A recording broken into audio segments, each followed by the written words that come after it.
بسم اللہ الرحمن الرحیم۔ حضرت عبداللہ بن عمر رضی اللہ عنہ سے روایت ہے،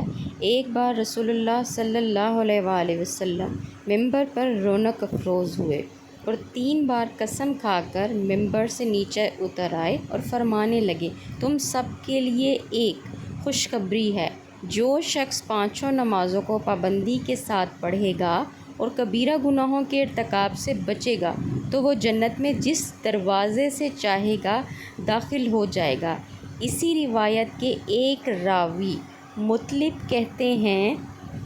میں نے ایک آدمی کو عبداللہ بن عمر سے پوچھتے ہوئے سنا تھا کہ کیا آپ صلی اللہ علیہ وآلہ وسلم نے ان کبیرہ گناہوں کو بیان بھی کیا تھا؟ تو حضرت عبداللہ بن عمر رضی اللہ عنہ نے جواب دیا، ہاں، اور وہ کبیرہ گناہ یہ ہیں: والدین کی نافرمانی، شرک، ناحق قتل، پاک دامن عورت پر تہمت، یتیم کے مال کو ناجائز طریقے سے کھانا، لڑائی کے دن میدان جنگ سے بھاگنا اور سود کھانا۔ جزاک اللہ۔